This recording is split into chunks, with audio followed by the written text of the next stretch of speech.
Tem abacaxi pérola 4 por 10. Carne com queijo e pizza. Celso, um bacalhau e 2 carnes com queijo. Abacaxi com hortelã, suco de laranja.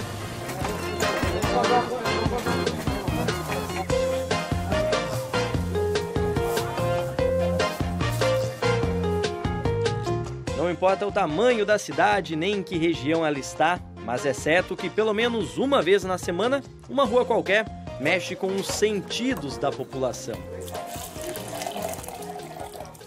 Pode não ter a fama de Wall Street, nem os números da Avenida Paulista, mas todo sábado essa rua em Lorena, no interior de São Paulo, se torna o centro econômico de produtores rurais e feirantes. Uma forma de levar cor e sabor à rotina das pessoas. Dá gosto de ver. Esse abacaxi é de qualidade, agora que está na época, né? A safra começou agora e vai até dezembro. Aí o abacaxi é docinho. Aqui a gente garante a qualidade da fruta, né? E coloca para eles experimentar tudinho certinho. E eles gostam. E quem compra volta sempre. E preço em conta, né? Porque eu vi que você estava falando, aqui fazendo preço bom e falando que dava para negociar ainda. Isso, você viu, né? Aqui o preço nós não deixamos o freguês escapar não, deixa ir embora não. Aqui nós cobramos qualquer preço. Quem fica com os ouvidos atentos encontra qualquer preço e qualquer coisa. O encanto da feira está nisso. Conseguir dos grãos aos legumes, da carne às frutas. Você consegue montar a refeição completa quase que no mesmo lugar. Até quem é especialista em um produto dá seu jeito para oferecer uma variedade para o cliente. Vocês vendem o suco gelado, o abacaxi já descascado também é para vender? Descascado, tem uma fatia no gelo, que hoje aqui não tem. Mas é na barraca eu tenho. Água de coco, né? Também tem. Abacaxi, tudo que é o rei do abacaxi aqui, Lorena. De fruta é picado, cortado, fatiado. De tanto falar em comida dá até uma fome, né? E se as feiras livres acontecem em ruas comuns, nelas tem sempre um ponto de parada obrigatória para todo mundo que transita por ali. Se tem alguém que não falta numa feira livre é o pastel. Uma tradição de quase 80 anos e que conta a história que na verdade se tornou uma adaptação de pratos orientais. O que a gente sabe é que hoje ele tomou conta do país, está presente em quase toda a cidade. E na feira livre nunca pode faltar, né, Robson? É algo que o pessoal sempre pede, um pastel antes de ir embora? Isso é verdade. O pastel já é tradição do povo brasileiro aí, né? Muito tempo o pessoal vai fazer uma feirinha aí e acaba comendo um pastelzinho. Há quantos anos vocês trabalham com pastel aqui? Aqui em Lorena já faz mais ou menos, tá indo para uns 25, 30 anos já. Ou seja, é uma fonte de renda, mas um negócio que une a família também aqui. Também é.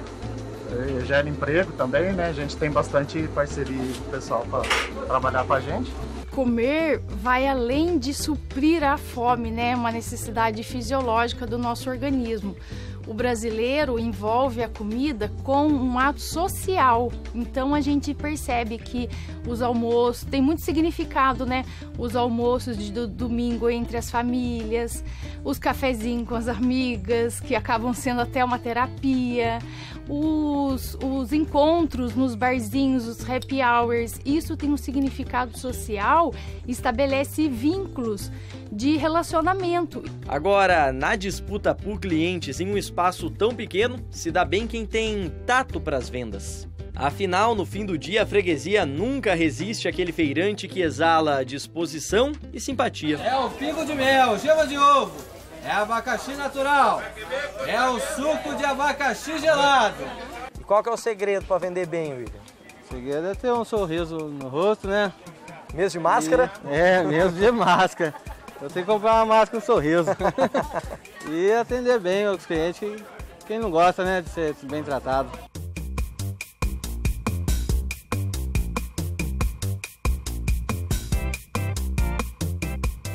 As ruas também são guardiãs de tradições e culturas gastronômicas locais. Em cada estado e região do país, é comum encontrar nesses espaços pratos típicos fazendo sucesso entre moradores e também entre os visitantes. No bairro do Iapeí, em Salvador, a Angelimar é parte desse processo de valorização cultural. Com uma carreira em escritórios administrativos, mas sempre apaixonada pela culinária, foi só sair à aposentadoria que ela migrou para a venda de acarajés.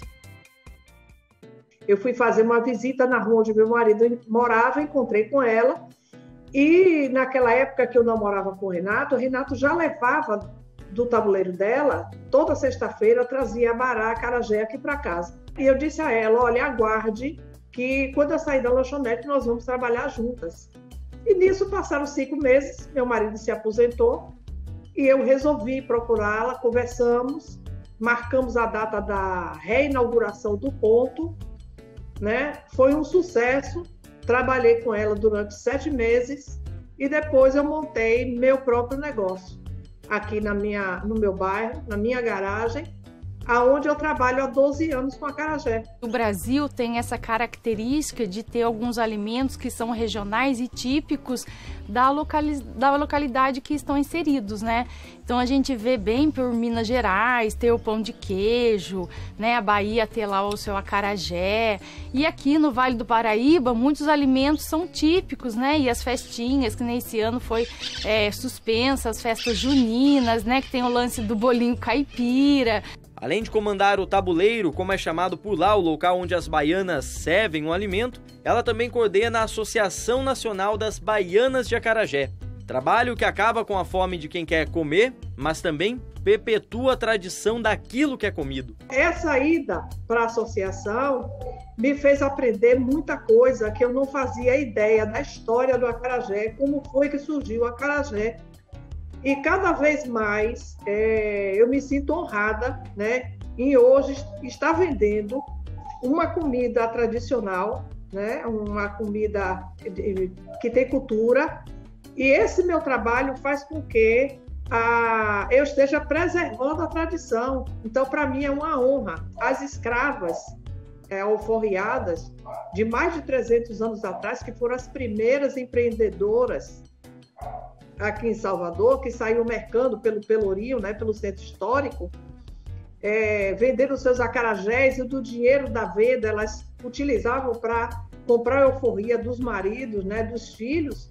E hoje eu estou, né, com essa missão de preservar essa tradição. O que o acarajé representa na sua vida enquanto pessoa que trabalha com isso, mas também enquanto baiana? O acarajé, para mim, representa a resistência, como você falou, a cultura, né, a história e a união, porque onde tem um tabuleiro de acarajé, várias pessoas se reúnem, né, para bater papo, para tomar uma cervejinha, para tomar um refrigerante gelado. É mais do que só uma necessidade mesmo, então, a alimentação, com certeza, né? Mais que uma necessidade. A comida é um pretexto para reunir as pessoas, né? Para fazer as comemorações, para estar juntos. E isso aí tudo foi afetado. E a gente percebe claramente que afetou as emoções dos pacientes, né? Que alguns ficaram mais depressivos, sentiram mesmo essa falta desses encontros e que aí começaram a ter mais depressão, mais tristeza, porque fez falta realmente.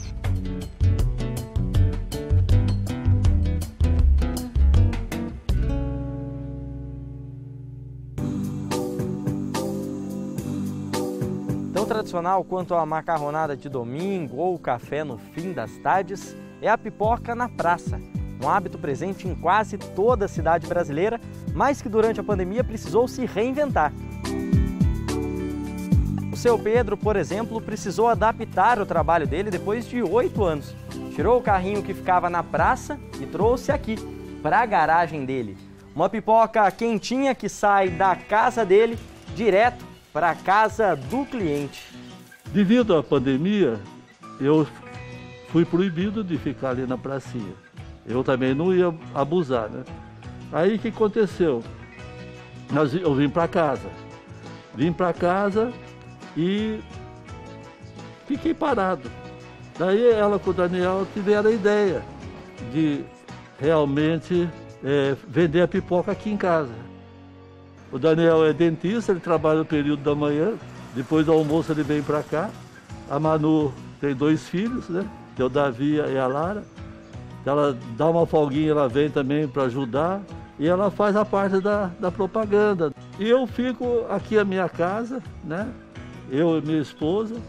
Então eu preparo tudo, deixo já tudo arrumado 4 horas a gente começa. Até porque a pandemia não o surpreendeu. Surpresa foi virar pipoqueiro já aposentado, aos 69 anos de idade. A ideia surgiu com a filha dele, Emanuele, e com o marido, Daniel. Eles chegaram a contratar uma outra pessoa para comandar o carrinho, mas que não podia assumir a vaga. A bomba, ou melhor, o milho prestes a estourar, caiu no colo do seu Pedro. Rapaz, o senhor dá uma mãozinha. Eu falei, tá bom, vou dar uma mãozinha. E essa brincadeira já está fazendo 8 anos.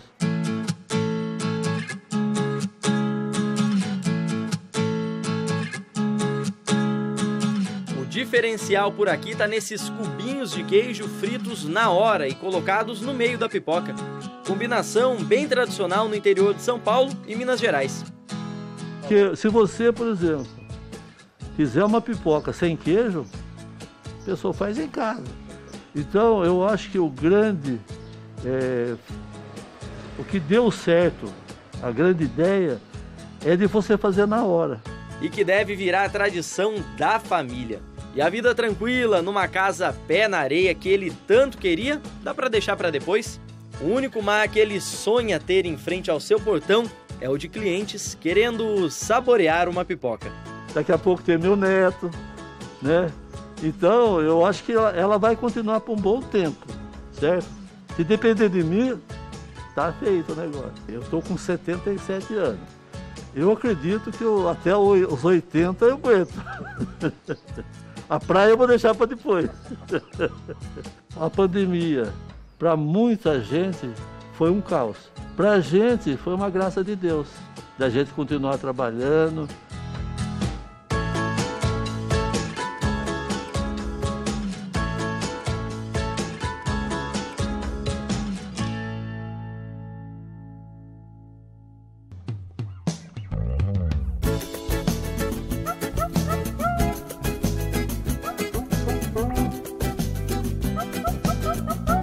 Todo mundo que trabalha com cultura sabe que ela mantém tradições, mas também é dinâmica.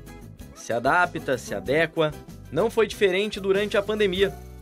Só que a gastronomia, além de um patrimônio cultural, é também investimento econômico de milhares de brasileiros. E para muitos deles, esses meses foram bem amargos. Aí eu parei e pensei, a pandemia chegando aqui no Brasil, né? Na época não tinha chegado ainda, vai acontecer algo parecido. Então, quando começaram a aparecer os primeiros contaminados, e no dia 20 de março Salvador fechou, eu já tinha na minha cabeça traçado o plano B, né? Eu disse, não, eu não vou poder parar de trabalhar, porque apesar de ser aposentada, eu já tracei metas com esse dinheiro que eu ganho, que eu faturo há 12 anos. Eu criei metas e eu tenho missões a cumprir com esse dinheiro. Foi de luta mesmo, né? Porque ficamos parados esses meses aí parados. E agora voltando aí a trabalhar, tomando a retomada do trabalho. Já tá voltando, os fregueses estão voltando aí, gastar com a gente aí.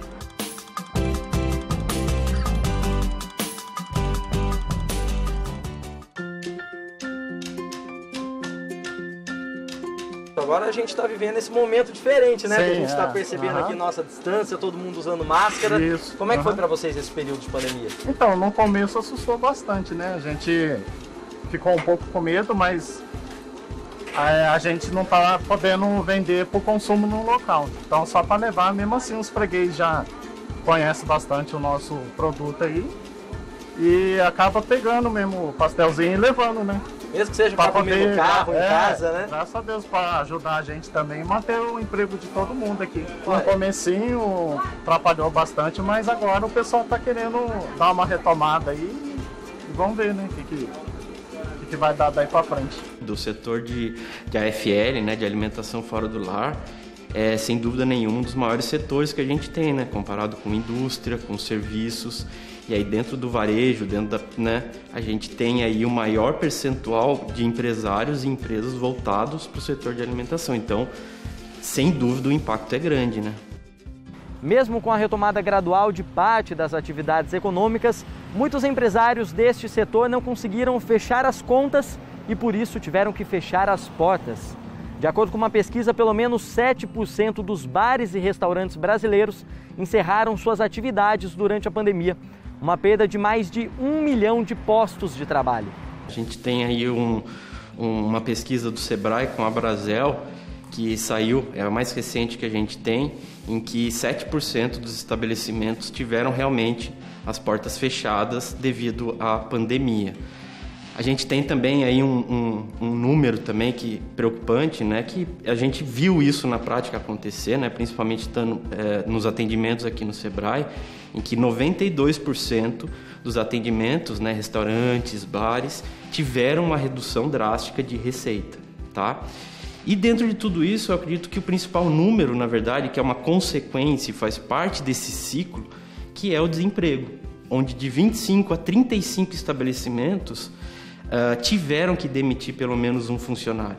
Tem baianas que é a 5ª geração que veio de Acarajé no mesmo lugar no Farol da Barra.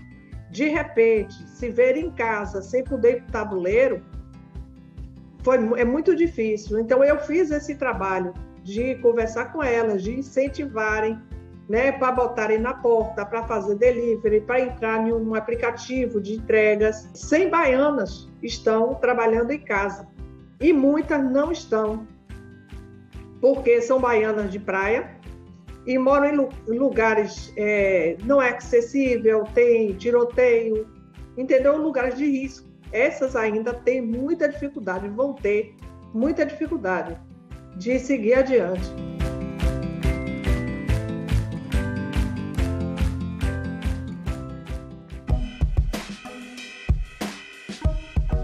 Para esse ano, estava assim, com bastante coisa já agendada. Porque o que acontece? Eventos como casamentos, 15 anos, alguns aniversários, algumas coisas assim, formaturas, o pessoal marca com antecedência. Mas, por exemplo, em julho, é um mês de muita festa junina, as pessoas não deixam pré-marcados, mas a gente já sabe que tem muitos eventos já que fazem com a gente todo ano. Então, além dos agendados, nós também perdemos muitos que a gente já tinha certeza que fariam. Que a gente chegava a fazer, às vezes, 20 eventos, às vezes mais, às vezes menos, mas eram na média de uns 20 eventos por mês. A Vanessa, por exemplo, foi impactada em dose dupla. Ela trabalha com comida em eventos. Uma das primeiras atividades a parar e provavelmente uma das últimas a voltar. Não houve outro jeito senão reduzir os custos e também a equipe. Pra gente com eventos, parou 100%. Não teve mais nenhum evento. Tanto é que no final de semana que a gente parou 100%, a gente estava com previsto de atender 650 pessoas. Nós atendemos 20 pessoas, que foi um casamento, que foi na casa da pessoa, que seriam para 50, acabou ficando para 20, que era só os pais, os irmãos. E só, de lá não atendemos mais nenhuma pessoa. Era hora de inventar. Não um prato novo, uma sobremesa, mas sim uma solução para conseguir pagar as contas enquanto os contratos antigos eram renegociados. Por isso ela voltou a preparar marmitas para vender, algo que não fazia há 12 anos. Quando a gente viu que parou realmente e vimos que era uma pandemia, que não ia voltar dentro de um mês, 2, tínhamos que fazer alguma coisa. A gente teve que voltar a fazer comida, entregar de porta em porta, no Disque, fazer propaganda para poder conseguir sobreviver. Aliás, o mundo quase parou, mas as entregas não. Os gastos dos consumidores com delivery durante a pandemia quase dobrou, um crescimento de 94%. Falei, filha, mas não vai dar certo, ninguém está sabendo. Não, vai ficar sabendo sim. Aí começou, colocando na internet, Instagram, Face, e começamos a trabalhar. Eles ligam, 5 minutos, pode vir, a pipoca está pronta. Então a gente não tem que falar para você quantos que eu vendo por dia, ou sim ou não, eu não sei, porque vai de um lado, vai do outro, o Daniel controla, sabe? E graças a Deus está indo bem.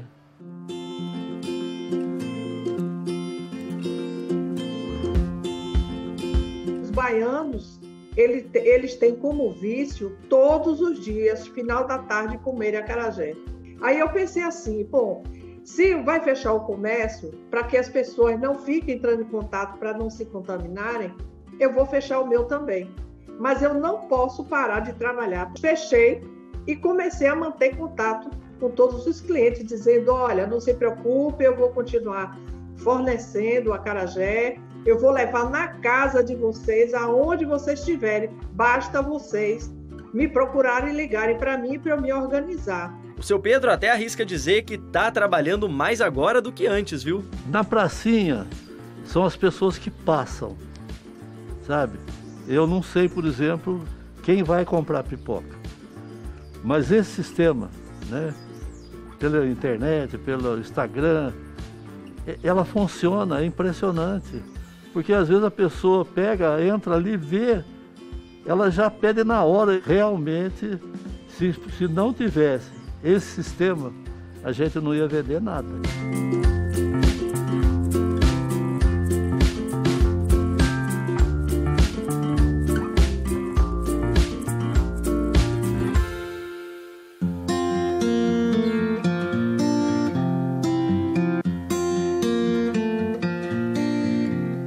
Para negócios que já tinham tomado forma antes mesmo da parada pela pandemia, essa foi uma oportunidade de colocar as mãos na massa e fazer ele crescer.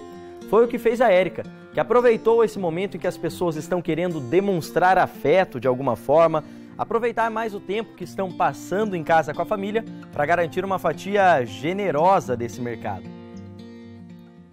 Eu tinha um projeto e acabou que para todo mundo os projetos, os sonhos pararam e parei também. Falei, agora eu vou ficar em casa, vamos ver o que vai dar. Vou trabalhar acho que só com a linha 0 açúcar, 0 lactose, 0 glúten. E começavam a mandar mensagem para mim, não para, pelo amor de Deus, não vai embora daqui. Aí começou o delivery. Para todo mundo, né? Que a pandemia, ninguém sai de casa, só os motoboys que estão na ativa. E aumentou bastante o delivery. Afinal, se estamos ficando mais em casa, nada melhor do que tomar um café e fazer um lanchinho com quem a gente ama, né? Tem o seu lado, assim, positivo, né? Mais família, perto do filho, ambiente familiar, sentar todos à mesa. Porque é uma rotina de trabalho, as pessoas pouco se veem, pouco têm contato com os filhos. E esse encontro através da comida vale até para aquelas pessoas que estão longe. Bem, pelo menos foi o que a Érica propôs para seus clientes. E não é que funcionou? E você tá com saudade de tomar um café com a sua amiga? Manda um bolo para ela, combina um horário. O bolo chegou, me liga, me manda uma mensagem. Vamos tomar café juntas? Vamos por videochamada? O seu bolo tá lá, o meu tá aqui. A gente toma café juntas. Então, isso foi uma semana de, assim, estourou. Manda pra tua amiga, a hora que estiver saindo me avisa que eu vou mandar uma videochamada, a gente toma café junto. Aí tentar aproximar um pouco as pessoas, né? Em vez de vender um prato feito, começaram a vender, por exemplo, porções para a família inteira, devido à mudança de comportamento do cliente. Quer dizer, a família está mais dentro de casa, então eu vou vender um prato maior que atenda a família inteira. Com isso você consegue aumentar o ticket médio. Toda essa movimentação financeira percebida pela movimentação dos entregadores também só aconteceu porque os comerciantes souberam colocar em seus produtos uma pitada certa de criatividade. Todo dia a Emanuele coloca, por exemplo, o combo. Por exemplo, na segunda-feira você compra uma salgada e uma doce, tem um desconto. De 17 você paga 15. Na terça-feira, daí já é uma salgada e 2 doces, né, Daniel? Então é assim, cada dia uma promoção. Fica um rapaz lá, vendendo a pipoca doce, ao mesmo tempo ele vende a salgada. Aí quando alguém chega, já está acostumado, né? Mas não tem salgada? Tem sim. Aí ele pega, passa um alô pro Daniel, o Daniel já me avisa, já prepara, já sai um correndo lá, entrega lá. Sem dúvida nenhuma, o delivery veio como a principal alternativa, né? Mas o legal é que o brasileiro, acho que está dentro da cultura a criatividade, né? Então o empresário, junto ao delivery, trouxe algumas soluções muito interessantes, né? Então você tem, por exemplo, pizzarias que fizeram o quê? Começaram a fazer pizzas sem estar no forno e entregar ela, por exemplo, para o cliente fazer dentro da casa.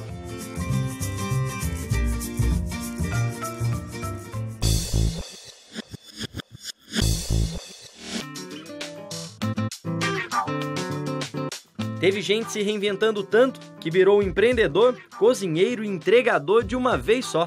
Olha aí a bicicleta bonita que a gente encontrou durante a Feira Livre em Lorena. Enquanto muitos aproveitaram a pandemia para girar pelas cidades buscando ganhar uma melhor qualidade de vida, ele pedala todo dia para conquistar o seu espaço. Tô vendo aqui que você criou uma ideia diferente aqui, né? Propôs uma coisa diferente para a feira. Conta pra gente de onde é que veio essa inspiração aí de vir de bike vendendo salgado. Então, eu tava sem fazer nada, né? Sem trabalhar. Aí eu tava juntando dinheiro, comecei a viajar carro na rua, né? Juntando dinheiro, vender saquinho de lixo. Aí fui juntando dinheiro, eu juntei um dinheiro bom. Aí eu vi essa bicicleta, eu acabei pensando em comprar ela. Paguei R$800 nela e comecei a vender salgado. Comprei a caixa, comprei tudo. E no primeiro dia que eu saí, eu já vendi 50 salgados logo de manhã. Aí já me animou, aí à tarde também. E aí, de lá pra cá já faz 2 meses já. Todo dia eu vendo 100 salgados por dia. Mas você foi criativo, você achou um jeito então de ver uma oportunidade nessa situação?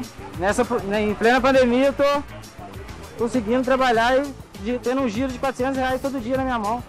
Em plena pandemia. Tô muito feliz com isso aí, pretendo crescer, comprar outras bicicletas, tendência é só evoluir. O carro não pode parar em qualquer lugar, a bicicleta para em qualquer lugar, você corta caminho, bem mais acessível, bicicleta nova, tudo limpinho. Eu tô feliz com o que eu tô fazendo. É um momento onde o empresário teve que realmente se remodelar, ele teve que pensar em alternativas, né? Dentro desse cenário que foi dado. E com certeza é algo que vai, muitas das mudanças que aconteceram durante essa pandemia, elas vão continuar, né?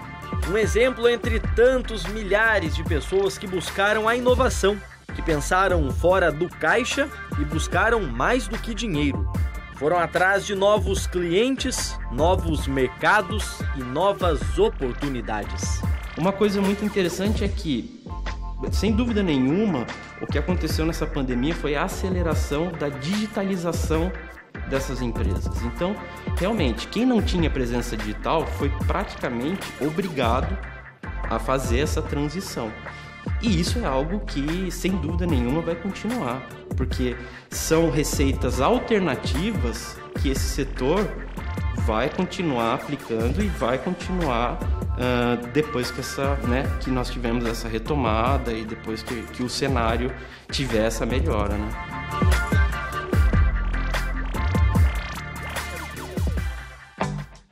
Essa atuação de quem não estava num aplicativo passar a estar por conta da necessidade, quem não estava ativamente na internet passar a vender ali o produto pela internet. Você acha que com boas políticas públicas e com todo mundo sabendo trabalhar corretamente esse período, dá para tentar fortalecer esse negócio depois da pandemia? Dá para tentar fortalecer, sim, com certeza. Eu tenho colegas que elas não estão nem mais pensando em deixar a venda pelo Instagram, a venda pelo grupo de WhatsApp, né? Porque elas viram que deu tão certo essa novidade, que elas estão conseguindo se manter, que elas já estão pensando em continuar com o novo, entendeu? Não abrir mão. A maioria delas são baianas de praia e elas já me disseram não ao Gelimar. Eu vou para a praia de dia e de noite eu vou continuar, porque eu já formei minha clientela. E eu acredito que isso aí vai seguir aí adiante. É aquela frase clichê, né? Parar de comer, ninguém vai, né? Então, assim, é sempre um setor que... Mas as mudanças vão continuar.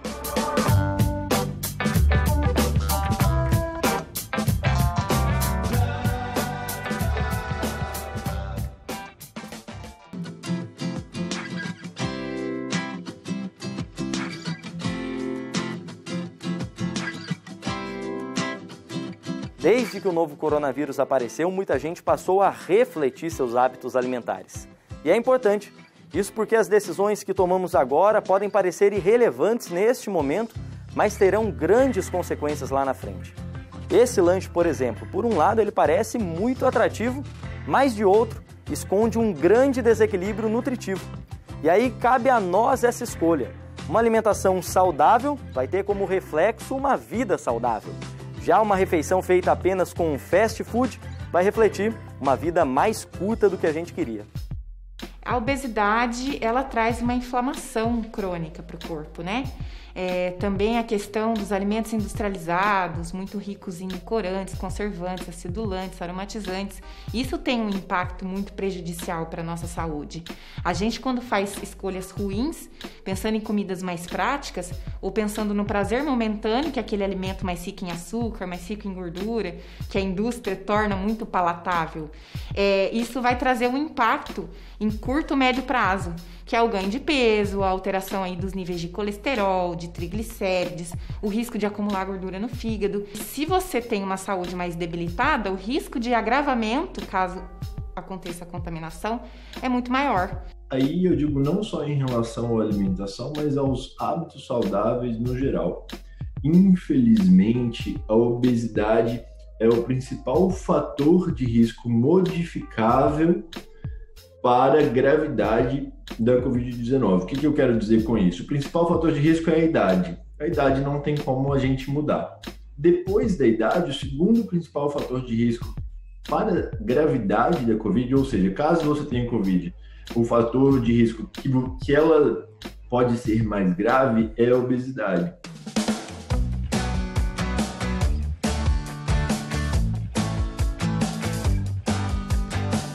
Por isso a gente foi até a casa da Maíra, médica especializada no sistema endócrino, para nos explicar por que o que está no prato interfere tanto em todo o resto do nosso dia. Maíra, primeiro eu queria que você explicasse pra gente, para quem está em casa nos assistindo, qual que é a relação da nossa alimentação com a nossa saúde, né? Por que é tão importante a gente ter muita atenção e tomar muito cuidado com os alimentos que a gente escolhe? Primeiro, é aquele velho ditado, né? O nosso remédio é o nosso alimento.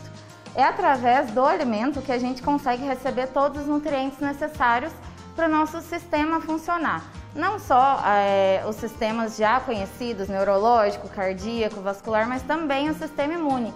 E aí, nesse momento de pandemia, né, é importante esse cuidado, mas a gente sabe e ouve relatos e vê através de pesquisas que muitas pessoas passaram a se alimentar mal nesse momento, né? Muitos, inclusive, sofrendo de ansiedade, de estresse.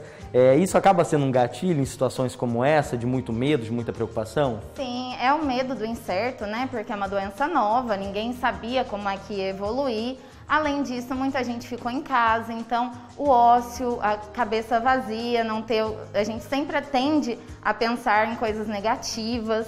E aí, com isso, muitas pessoas desenvolvem o gatilho da compulsão alimentar, que normalmente são por alimentos inflamatórios, que prejudicam a saúde do nosso intestino.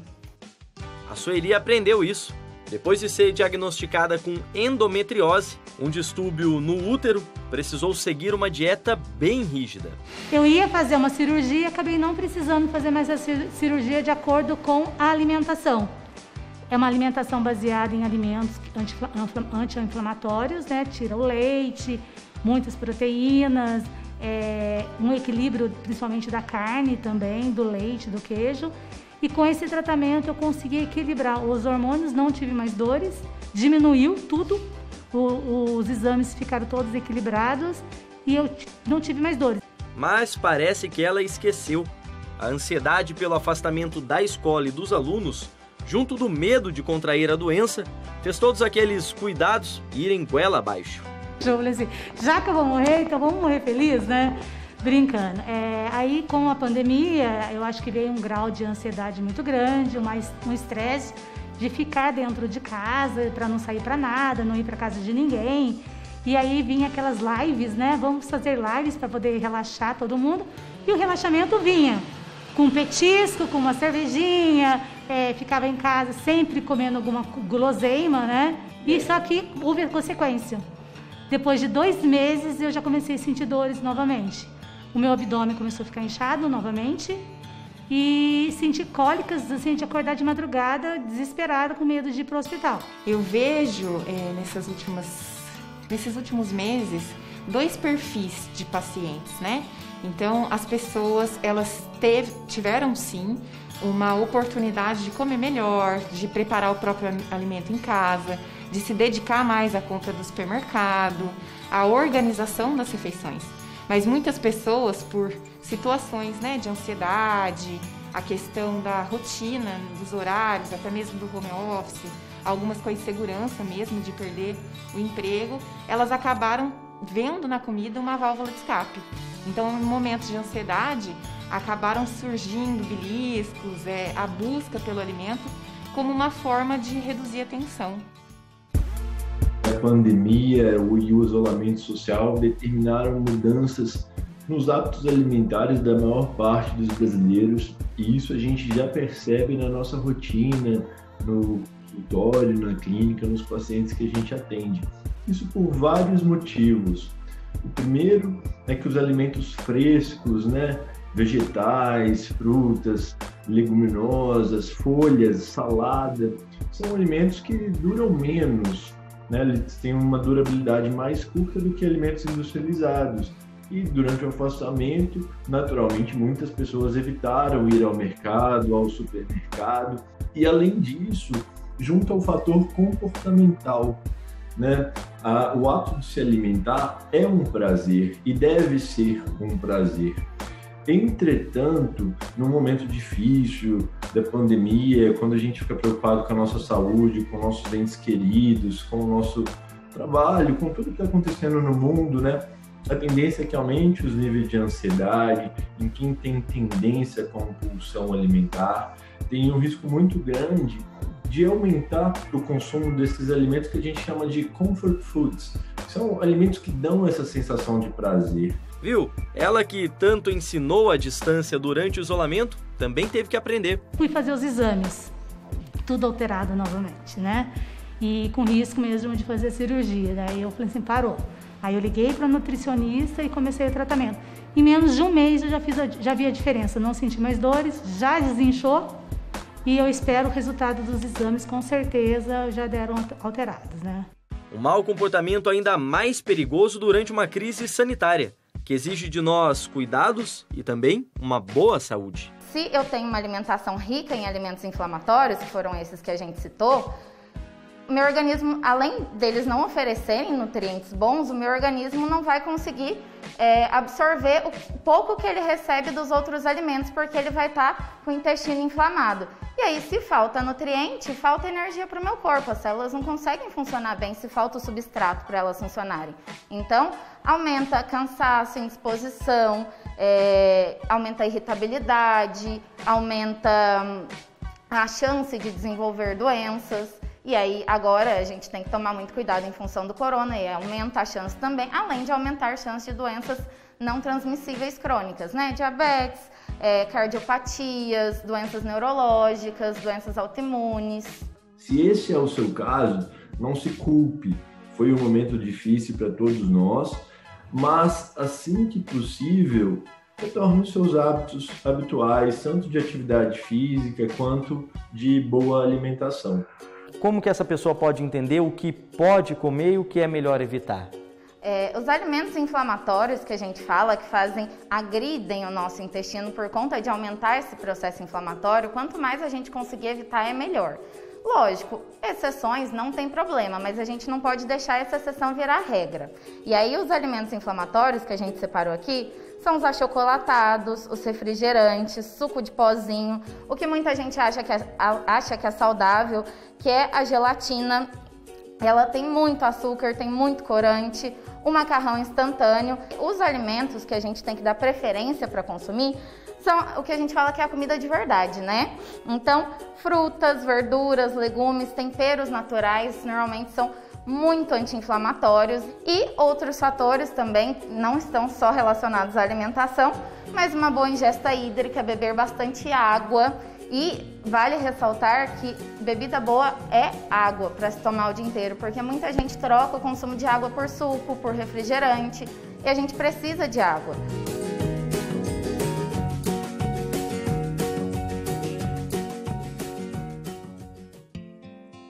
Mas há também aqueles que aproveitam esse momento para cultivar hábitos mais saudáveis. O que eu sempre indico, não só pensando agora, né, nessa saúde, para caso aconteça a contaminação, a gente ter uma resposta boa frente ao vírus, mas pensando a médio e longo prazo, né, de não depender de medicamentos, é sempre ter uma alimentação limpa, o mais natural possível.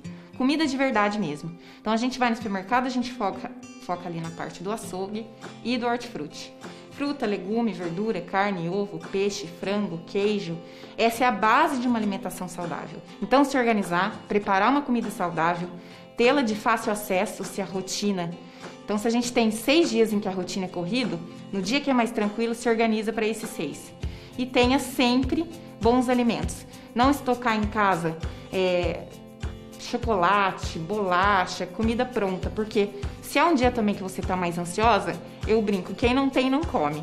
A Érica, boleira, que está vendendo bastante, percebeu isso com a sua linha de produtos voltada justamente para essas pessoas que possuem restrições alimentares ou que estão buscando uma vida mais saudável. Fiz a tabela nutricional dos pães, tudo artesanal, nada de maquinário, aqueles pães que... o cliente gosta de castanha, o outro gosta mais de tal coisa, estou com um problema no intestino, me faz um mix de frutas secas, coloca no pão. Aí foi os bolos também integrais, que tem boa saída, bolo integral. Hoje em dia as pessoas têm mais consciência. Produtos menos industrializados, muito, vamos dizer, muita química, né? E um bolo caseiro, ele não contém conservantes. E quem melhor para cuidar de nós do que nós mesmos? A pandemia fez milhões de casas brasileiras se tornarem laboratórios para qualquer um tentar se tornar seu próprio cozinheiro. E o legal também é que as pessoas também estão pondo a mão na massa. Eu quero aprender a fazer um bolo para o meu marido, para o meu filho. Isso também é legal. E a gente acaba ganhando prática também. Porque quando a pessoa está muito acostumada com a comida industrializada ou comer fora, né? Acaba ali num fast food, num lanche, numa pizza, enfim.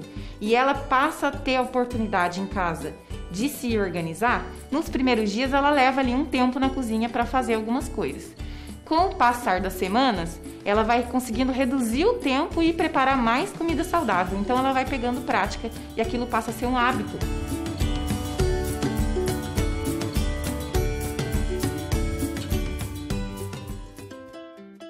Mas, como em todo experimento, há alguns testes que não saem bem como a gente imagina. Você pode tentar esconder, mas todo mundo sabe que em algum momento a inspiração é tão grande que a gente se arrisca demais e passa do ponto, literalmente. Em meio a uma tragédia humana tão grande, um grupo de amigas resolveu aliviar um pouco da preocupação, expondo os desastres gastronômicos que tiveram em casa.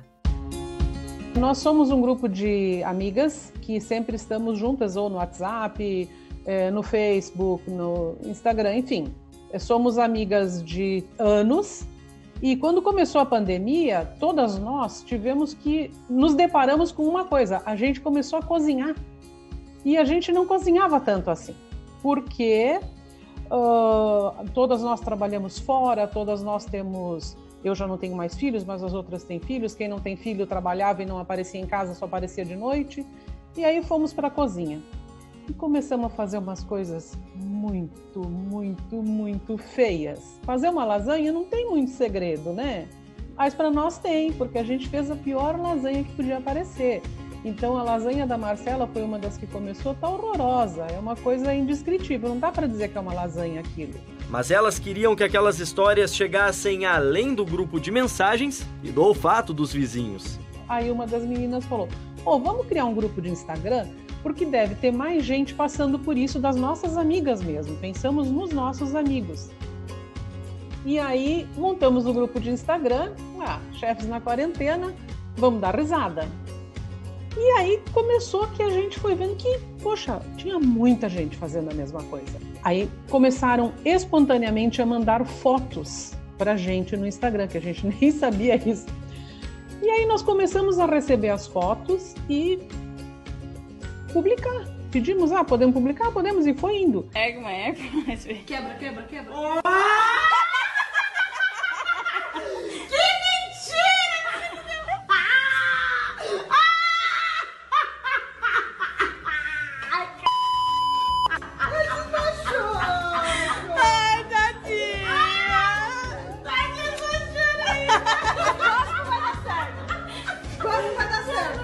Porque no começo as pessoas realmente ficaram em casa e ficaram se dedicando a quê?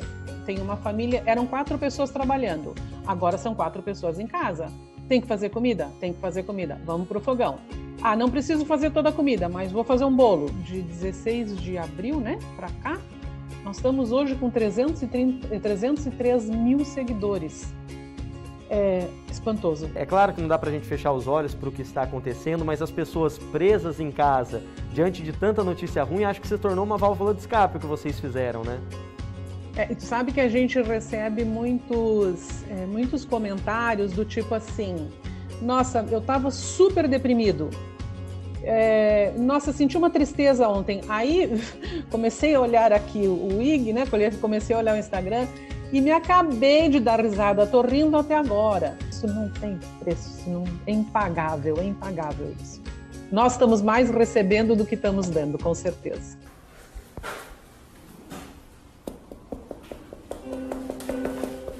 E que vai continuar levando essa alegria e ensinamento para tantos. Porque se a tradição e o valor histórico dos pratos típicos nunca vão ser apagados, a oportunidade econômica nesse período se reinventa. E se a comida é algo que vai sempre estar presente na vida das pessoas como forma de autocuidado, podem ter certeza que sempre vai ter alguém se aventurando e por vezes errando na cozinha. Mesmo depois da quarentena, essas obras de artes dos chefes pelo Brasil vão continuar aparecendo na página? Com toda certeza. Eu acho que isso não vai perder a graça. Porque mesmo daqui a 6 meses nós tenhamos já retornado do trabalho, vai sempre ter um aventureiro de fim de semana. Aquele cara que fazia o churrasco do fim de semana e caiu no chão, como aconteceu já que a gente publicou. A pessoa que veio temperar uma carne e pôs o dobro, triplo, quádruplo de sal. Eu acho que vai continuar nessa mesma linha, porque esses pratos vão continuar existindo. Aliás, eles já deviam existir, é que ninguém tinha pensado em contar, né? Todo mundo escondia, errava e escondia. Você tá engraçado. Não tem importância, Preto, eu tenho certeza que tá gostoso do mesmo jeito. Tá, mas tem como desmontar, desmonta ele, vamos colar aqui. Mas eu acho que trazia 2 mensagens, né? Primeira dessa ideia do erro, que faz parte da realidade de todo mundo. Imagino que devem ter várias pessoas que mandaram coisas para vocês, às vezes até acostumadas a fazerem aquilo, às vezes não necessariamente era uma aventura e deu errado, né? Faz parte. E também acho que acaba transmitindo uma mensagem de assim, já que a gente aprende através dos erros, todo mundo pode tentar, né? Por que não tentar me aventurar na cozinha? Sim, porque as pessoas começaram a ver que podia dar errado, mas se elas não tentassem, não ia nem dar errado nem certo. Então, eventualmente, recebemos também pessoas que falam: aê, não fomos parar nos chefes na quarentena dessa vez, olha aí, chefes na quarentena, meu bolo ficou lindo. E era uma pessoa que antes tinha mandado para nós um desastre, né? Uma coisa impossível. Eu sempre achei cozinhar um ato de amor, porque quem cozinha para outra pessoa já está dando de si muita coisa, está dando seu tempo, está dando seu empenho em fazer aquilo. Se vai dar certo, se vai dar errado, é outro detalhe. Nós temos um seguidor que ele falou: este é o meu 4º bolo. Agora vai. Ainda não foi, mas vai, entendeu? Vai, uma hora ele vai conseguir.